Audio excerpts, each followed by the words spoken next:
Well, hello everybody. Pastor Randy here. Welcome to Making It Simple on a beautiful Thursday, which marks the end of our week together as I have a travel day tomorrow to go and take care of my dad. Hope all of you have had a great week. I have really enjoyed the feedback from this lesson, and I believe that it is going to be powerful. We've got a lot more to go, but this is not only an interesting subject, but a necessary subject. We've been talking about the fruit of the Spirit.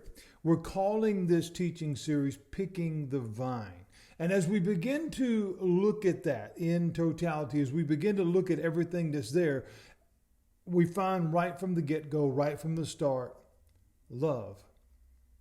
I began to start explaining yesterday why. Why is that important? Why do we need that component before we can get to anything else? So we look at the must-have part of that. We look at the requirement of that, if you will, because it takes that to create everything else. Jesus said when he was pressed, what is the greatest commandment of all? That's what they wanted to know. What can we label as number one? Jesus said, love God. Love God with all your heart, with all your mind, with all your soul. When we begin to think about that level of commitment, we don't really see that a lot in the world today because everything seems to be kind of very surface level. It's just right there at the top, very shallow, not deep at all, and could change at a heartbeat. We live, friends, and I don't say any of this to be negative. I am observant, all right, because this is where the change comes. When we begin to understand the necessity of understanding this word love, what it changes, what does it bring? Because I think we could all agree we live in a divided world. That's not a question, right?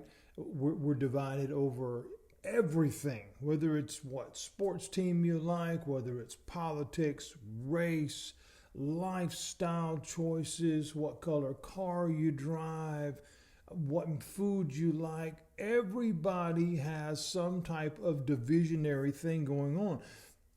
But coupled with that, we also live in a complaining world. Now, when we put those two things together, good grief, what do you get? You find then that we have a world that is no longer seeking. Therefore, we have a world that no longer appreciates the blessings that we have because we're so focused on what we don't have. But here's the problem with that. When we continually focus all the time and all of our time on what we don't have, we fail to appreciate what we do. Think about that for a minute. When we spend all of our time seeking after, complaining, griping, fussing, everything about what we don't have, we fail to appreciate what we do.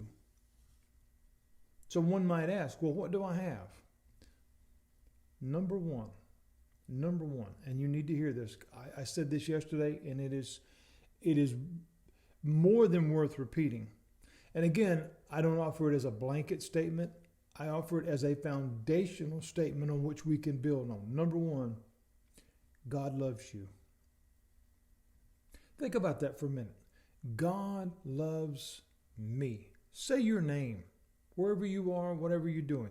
God loves me. Do we are we grateful for that? Oh, I want you to really give that some thought, friends. Now one may hear that, and again, I see the comments both positive and negative, okay? And I get that because there's all kinds of different opinions when it comes to things of faith. But let me be clear, what is offered in all of my teaching is never religion. It is never an ism or this or that. We talk straight talk about what it means to love God, what it means to receive the love of God. And so one might say, well, yeah, okay, God loves me, but.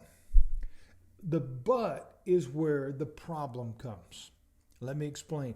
The enemy comes in the minute that we gravitate toward but. The enemy comes in and begins to whisper in our ear and says, see, God don't love you. If God loved you, you'd have this and you'd have that and you'd never have any problems. But that's not true. That's not true at all. In fact, Jesus said, if you follow me, you will have tribulation in this world. But don't let your heart be troubled by that, because I have overcome the world. Therefore, if I'm following him, I see the answers of how to deal with that, right? So we see this lie that comes from the enemy. If we had everything that we wanted, and maybe even in some cases that we think that we need, we'd have no need for faith. Faith allows us to trust in God, which develops the relationship, which allows love to grow, which then begins to open our eyes to the love that God has for us, which in turn allows us to see what we have, what we will have, but also what he spared us from. Friends, sometimes we don't realize that in the office of complaining that we find ourselves in so often about this or that, we don't realize sometimes the blessing that God has given us because he loves us, that we dodged a bullet. That what we thought was not going to, that what we thought was like the end all be all, the answer to everything, and it didn't work out. That was God taking care of us because he loves us. When we lose sight of that, we start traveling down roads that don't have good endings. We just don't. Because when we begin to understand the love that God has for us, the change that it brings to our life, when we accept it, not just hear about it, we can hear. It's so different than hearing a diagnosis or hearing this or that. It doesn't matter what it is, a proclamation, whatever we hear, until we accept it, until we believe it, until we embrace it, it has no impact on our life. When we begin to accept and embrace the love of God, when we realize just how much God loves us, it then creates the ability within us to love deeper. It's no longer a surface thing. It's no longer a fleeting thing. Then it is something that is significant. It is deeper. It is broader. And then we begin to realize the power of the change that love makes, which eventually gives forth to joy. We will continue and watch how this one thing evolves into the other and how it all becomes clear that it had to come from love. That's the only way we get to the end at self-control. Paul says when we come to Christ, we become a new creation. He says old things are passed away. Now, typically in this life, especially in our culture, when we say something has passed away, what are we talking about? It's died, right? It's moved on. It's no longer here. Paul says the old you, when you come to understand who God is and who he is to you and what he's done for you and what he means to you, and you accept that gift of Christ, you become a new creation. The old things are passed away. We don't need to dig them up anymore. He says they become new.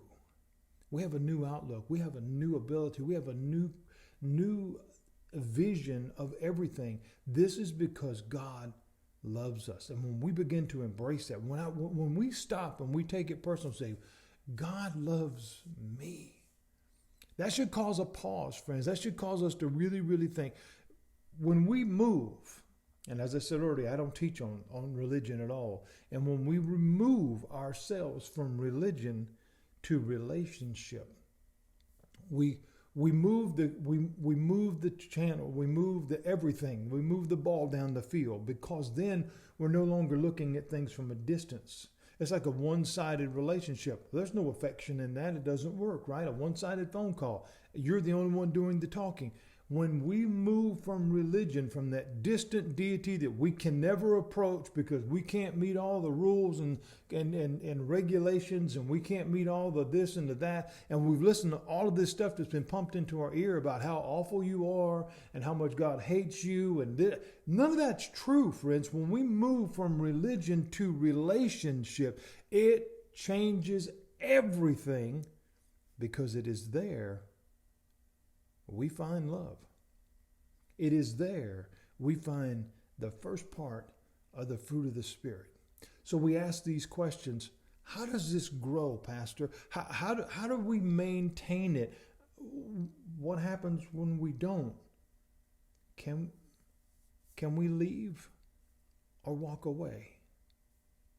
All this and more when we come back on Monday to pick right back up here at Making It Simple. God bless you all. Hope you have a great, great weekend. I love teaching this. This is just going to keep getting better, friends, because when we see love move into joy, it takes a whole different turn, and it's going to be awesome. I will see you on Monday, Lord willing. Have a great weekend. I'll talk to you soon.